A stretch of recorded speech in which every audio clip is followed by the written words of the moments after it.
They thought he was just another disabled veteran, until he stepped into the ring. What this arrogant boxing coach discovered about the quiet man with a limp changed everything forever. The Knockout Elite Boxing Club gleamed with polished chrome and leather, a temple of physical perfection nestled in downtown Philadelphia. Framed photos of champion boxers adorned walls of exposed brick, while sleek training equipment where thousands reflected the afternoon light. This wasn't just any gym. It was where aspiring champions paid premium membership fees to train among the elite. Master Sergeant Marcus Wright pushed through the glass door, his military short hair and impeccable posture betraying his background despite civilian clothes. The slight limp in his right leg, a souvenir from an IED in Fallujah, didn't diminish his composed presence. His forest green t-shirt stretched across broad shoulders marked by years of military discipline, not vanity workouts. Near the main ring, Colin Iron Fist Baker commanded attention. 6'2" of sculpted muscle, adorned with tattoos telling stories of victories and gold chains broadcasting success. His booming voice carried across the gym as he instructed a group of paying clients. His designer tracksuit and custom gloves advertisements for his personal brand.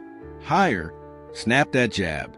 You're paying for results, not participation trophies. Colin barked at his students, checking his reflection in the mirror more often than their form.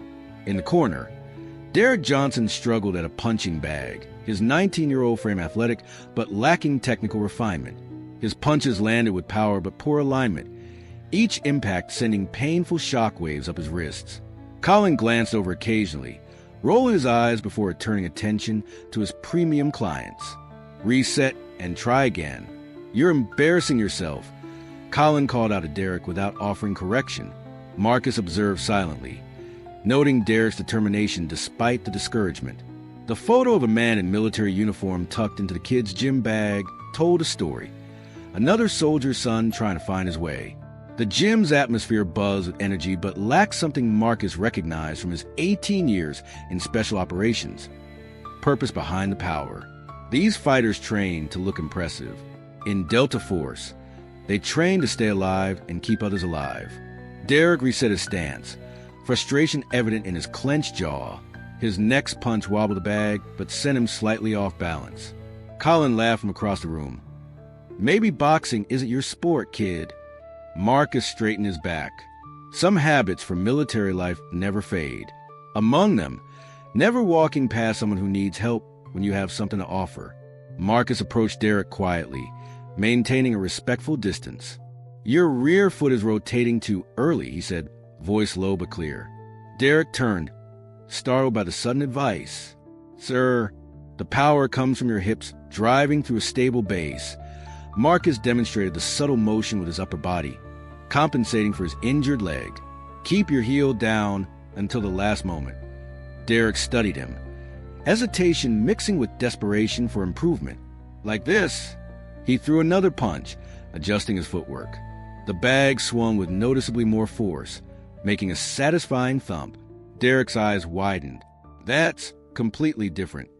Small adjustments, big results. Marcus nodded, the hint of a smile softening his weathered features.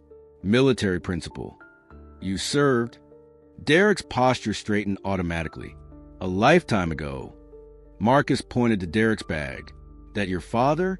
Derek nodded. Afghanistan, 3rd Infantry Division. Good men in that unit. Marcus said simply. Across the gym, Colin's attention shifted from his phone to the corner conversation. His eyes narrowed as he registered a stranger coaching in his domain. Excusing himself from his high-paying clients, he strode toward them, each step broadcasting territorial aggression. Hey, unregistered trainers are against club policy, Colin announced, loud enough for everyone to hear. Marcus turned calmly, just offering a tip, soldier to soldier's son. Colin scanned Marcus from head to toe, noting the limp, the practical clothing, the lack of designer brands. His lip curled slightly. We have certified coaches here. Real fighters, not weekend warriors playing soldier. Derek tensed. He was just helping. Did I ask you? Colin cut him off. You barely cover your membership fees. You don't make decisions about who coaches here. The gym quieted as conversations paused. Members sense developing drama. Always good social media content in Philadelphia's competitive fitness scene. Marcus remained still, his breathing unchanged. The young man needed help. His form was causing potential injury. And what exactly qualifies you to make that assessment? Your distinguished career at the VA hospital. Colin gestured mockingly toward Marcus's impaired leg. I know enough, Marcus responded, voice maintaining its measured tone. The same voice that had delivered mission briefings under rocket fire didn't need volume to command respect. Colin stepped closer, invading Marcus's personal space, a calculated intimidation tactic that had worked on countless sparring partners. Let me guess, you watched some UFC, did some basic training, and now you're what? A combat expert. Several gym members chuckled. Smartphones rose subtly to capture whatever might happen next. Sir, you don't understand. Derek attempted to intervene. My dad said, Your daddy issues are my problem, Colin snapped. And neither is babysitting limping veterans who can't mind their own business. A subtle shift occurred in Marcus's posture. Imperceptible most, but clear to anyone with combat training. His weight distribution changed. His breathing pattern altered slightly. Not aggressive, just ready. I've corrected enough fighting stances to recognize poor technique, Marcus stated. The boy's father served our country. The least we can do is teach his son properly. Colin's face flushed red. You come into MY Gym, undermine MY authority, and lecture me about patriotism? I've trained champion fighters while you were probably pushing papers at some base. The audience grew, a circle forming around a confrontation. Derek stepped back, uncomfortable but unwilling to abandon the man who'd stepped up for him. I've pushed more than papers, Marcus replied, each word precise. Colin scoffed, playing to his audience. Let me educate you on something, soldier. This isn't the military with participation trophies for showing up. This is boxing, where we separate real fighters from pretenders. He reached for his personal gloves, custom-made Italian leather with iron fist embroidered across the knuckles, and tossed them at Marcus's feet. They landed with a theatrical slap against the polished floor. 3 rounds. Put up or shut up. Colin's challenge echoed in the suddenly silent gym. Marcus looked down at the gloves, then back at Colin. 18 years in Delta Force had taught him to avoid unnecessary confrontation, but also when a situation couldn't be de-escalated with words. Derek stepped forward. You don't have to do this, sir. He's the club champion. Marcus picked up the gloves, weighing them both literally and figuratively. Sometimes respect needs to be earned the hard way. His voice carried the weariness of someone who had learned this lesson repeatedly throughout life. Colin grinned predatorily. Finally, something we agree on. The main ring cleared quickly as word spread through the gym. Members abandoned treadmills and weight racks, gravitating toward the impending clash. The afternoon sun cast dramatic shadows to the high windows, highlighting the ring like nature's spotlight. Marcus removed his outer shirt, revealing a fitted compression layer beneath. A jagged scar ran across his right shoulder, the kind not earned in sporting competition. Another peeked from beneath his shorts, explaining the limp. His body told a story of functional strength forged in necessity rather than vanity. Colin performed for the gathering crowd, shadow boxing with theatrical flair, his gold chain swinging with each exaggerated movement. Standard rules. 3-minute rounds. I'll try not to hurt you permanently, he announced, winking at a female member recording with her phone. The club manager approached Marcus with concern. Sir, you should know Colin was Golden Gloves regional champion 3 years running. We'll need you to sign a liability waiver. Marcus nodded, signing efficiently. Understood. Derek hovered nervously at the ring's edge. The way he fights, he likes to embarrass people, makes examples of them. I've faced worse with worse intentions, Marcus replied, stretching his shoulders systematically. Colin paced the ring like a caged predator. Hope the VA has good physiotherapists. Old man, you'll need one after this. Laughter rippled through his supporters. Camera phones recorded from every angle, prime content for later social posts. Marcus slipped between the ropes with economical movement, compensating smoothly for his leg. No wasted motion, no drama. He stood center ring, Hands relaxed at his sides. Colin tapped his gloves together impatiently. No fancy entrance? No trash talk? You military types really are boring. Talk is just noise, Marcus responded. The club manager stepped between them for final instructions. Clean fight. No cheap shots. Protect yourselves at all times. Colin nodded impatiently, bouncing on his toes, eyes already calculating his first combination. Marcus stood perfectly still, his breathing calm, gaze unwavering. Anyone with combat experience would recognize the look. The 1,000-yard assessment of a man who had faced actual life-or-death situations, not just sporting challenges. The bell rang. Colin launched forward immediately, closing distance with professional speed. A crisp jab-cross combination whistled toward Marcus's head. Textbook execution, designed to establish dominance early. Marcus slipped the jab and deflected the cross with his forearm, his movement efficient but notably defensive. Colin pressed his advantage, unleashing a barrage of hooks and uppercuts, forcing Marcus to the ropes. Already backing up? What happened to military courage?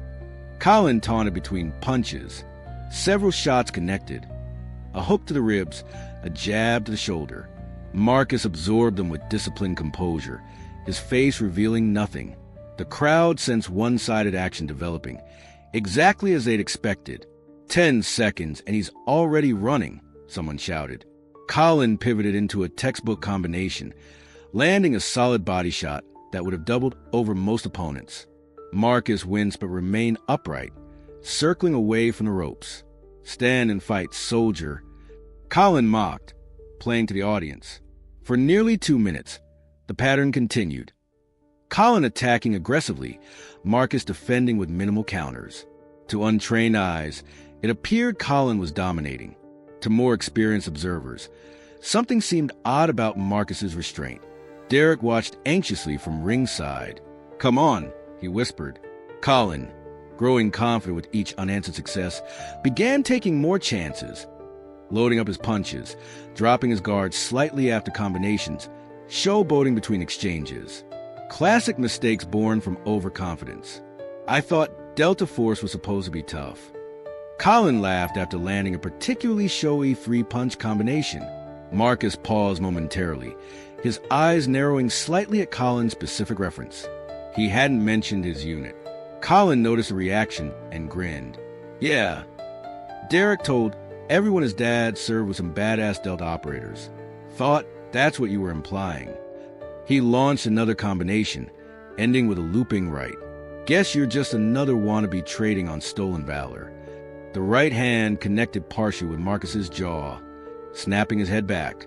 A trickle of blood appeared at the corner of his mouth. The crowd cheered, sensing a knockout approaching. Camera phones recorded eagerly. The second round bell approached, and with it, a reckoning. Colin stepped back, hands raised triumphantly, beckoning Marcus forward. "That all you got, Delta? Show me something." Marcus touched his bloodied lip, then straightened his stance. Something shifted in his eyes, a calculated decision rather than emotional response. "As you wish," he said quietly, almost to himself. The change was instantaneous and jarring. Marcus's entire demeanor transformed. His footwork suddenly precise and purposeful despite his injury, his posture reconfigured into something unfamiliar to conventional boxing, but immediately threatening.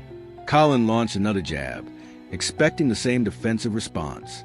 Instead, Marcus slipped inside the punch with military efficiency, delivering a short elbow strike to Colin's sternum that folded him forward momentarily. "What the—" Colin gasped, stumbling back.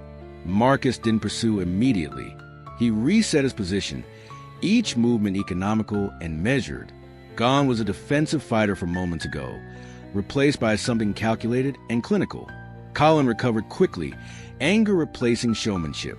He bull rushed forward with a haymaker meant to end the fight. Marcus pivoted at the last moment. Not the way boxers pivot, but how combat operators move in close-quarter situations. His counter wasn't flashy, but devastatingly precise. A short strike to Colin's liver that radiated pain through his entire body. "That's not boxing." Colin protested, backing away. "You're right," Marcus replied calmly. "It's survival." The crowd's energy shifted, confusion and surprise replacing their earlier certainty. Derek leaned forward, watching intently as Marcus began controlling space in ways completely foreign to traditional boxing. Colin attempted to re-establish his dominance with a flurry of punches, but his technique was deteriorating under pressure. Marcus deflected, countered, and positioned with movements clearly honed outside conventional sporting contexts. Every strike served a purpose, targeting nerves, disrupting balance, controlling center line. 30 seconds left in the round, the timekeeper called. Colin, growing desperate, attempted a clinch to regroup. Marcus seamlessly transitioned into a grappling control sequence that left Colin momentarily helpless before they separated. Fight fair, Colin demanded, his earlier confidence evaporating. "I am," Marcus replied. "I'm just fighting differently than you expected." As the round neared its end, Marcus executed a perfectly timed sweep. Not a boxing technique, but a military combative's maneuver that sent Colin sprawling to the canvas. The crowd gasped collectively. Colin scrambled up before the count, embarrassment fueling his anger. "That's not legal." The bell rang, ending the round. As they returned to their corners, the gym's atmosphere had transformed completely. Whispers circulated rapidly. Several veterans among the membership exchanged knowing looks. "That's not boxing," one member said. "No," an older veteran replied quietly. "That's how you fight when failure means death, not losing points." In his corner, Colin gulped water, eyes wild with confusion and growing fear. Across the ring, Marcus stood calmly, declining the stool offered to him, a subtle psychological message that recovery time wasn't necessary. The second round bell approached, and with it, a reckoning. When the bell rang for round 2, Colin approached with newfound caution. His earlier bravado had evaporated, replaced by wary respect and a hint of fear. Marcus advanced methodically, controlling distance with precise footwork that somehow compensated perfectly for his injured leg. Colin launched a probing jab. Marcus parried it efficiently, then countered with a strike that landed just below Colin's ribcage, a vagus nerve disruption technique taught to special operators, not boxers. Colin's breath hitched as pain radiated through his core. "What the hell kind of fighting is this?" Colin gasped, backpedaling. Marcus didn't respond verbally. His eyes communicated everything necessary. Focused, methodical, assessing weaknesses not for points but for resolution. He pressed forward relentlessly, not with aggression but with inevitable purpose. Colin attempted a desperate overhand right. Marcus slipped it with minimal movement, then executed a perfect clinch entry that immobilized Colin's upper body. From this position, his control was absolute, not showmanship, but the practical dominance of someone trained to neutralize threats efficiently. "I yield," Colin suddenly shouted, his face flushed with humiliation as much as exertion. Marcus released him immediately and stepped back. The gym fell silent. Colin stumbled back, chest heaving. "You're not fighting by the rules." "I'm fighting by the rules that kept me and my team alive," Marcus replied evenly. "The same rules that protect civilians from threats. The same principles that should guide anyone teaching combat skills to others." Colin's shoulders slumped in defeat, not just physically but philosophically. The contrast between them couldn't have been clearer. One man trained for show, the other forged through necessity. "Who are you, really?" Colin asked, voice suddenly smaller. Marcus straightened to his full height, military bearing impossible to conceal. Master Sergeant Marcus Wright, Delta Force, retired, 18 years serving, 12 as hand-to-hand combat instructor for special operations candidates. The gym erupted in murmurs. Phone cameras continued recording, capturing the moment an arrogant boxing coach confronted the reality that sport fighting and combat were entirely different domains. Derek stood at ringside, eyes wide with realization and newfound respect. Marcus nodded to him once. "Your father will be proud of your dedication. Now let's work on that stance properly." Colin sat on a bench near the ring, ice pack pressed against his ribs, pride more damaged than his body. The gym manager spoke with Marcus in hushed, respectful tones. Members gathered in small clusters, replaying videos of the brief but enlightening encounter. "I didn't mean disrespect," Colin finally said, voice lacking its earlier bravado. "I didn't know who you were." Marcus turned to him. "That's the point. In civilian life, you never know who someone is by looking at them. That veteran limping through the door might have skills you can't imagine and experiences you'll never understand." Derek approached cautiously. "Sir, my dad always said Delta operators were the best fighters in the world. He said they could end fights before they began." "Your father was partly right," Marcus replied. "The best fight is the one you avoid. The second best is the one you end quickly." The club owner emerged from his office, having reviewed the security footage. "Master Sergeant Wright, I'd like to apologize for today's incident. Knockout Elite prides itself on respecting military veterans. Actions speak louder than mission statements," Marcus responded, nodding toward Derek. "This young man pays his membership, but receives minimal instruction. Several of your members have similar issues, while attention goes to those who already know the basics." Colin looked up, a realization dawning through his embarrassment. "You didn't come here looking for a fight." "No," Marcus confirmed. "I came because several veterans groups mentioned this place charges military families full price while providing discounted instruction. The owner had the grace to look uncomfortable. Perhaps we could discuss a veterans program with your expertise." Marcus glanced at Derek, then at several other members who had been training alone in corners. "Perhaps we could. Real training, not just marketing. The kind that builds character, not just muscles." Colin extended his hand, humbled but wiser. "I'd like to learn, if you're willing to teach." 1 month later, Knockout Elite Boxing Club looked remarkably different. A military family program banner hung beside the entrance. Tuesday and Thursday evenings were reserved for veterans and their families, with sliding scale fees based on ability to pay. Marcus moved between training stations, his limp still evident, but now commanding respect rather than dismissal. Under his guidance, Colin had transformed his teaching approach, focusing on fundamentals and character development alongside technique. Derek had become something of an assistant instructor for younger members, passing along the principles Marcus had instilled: discipline, respect, and purpose behind power. The transformation here isn't just about fighting technique, Marcus explained to a local reporter covering the program. It's about understanding that true strength comes from service to others, not dominance over them. The viral video of their confrontation had accumulated millions of views, sparking conversations about veterans' experiences and the difference between sport fighting and combat training.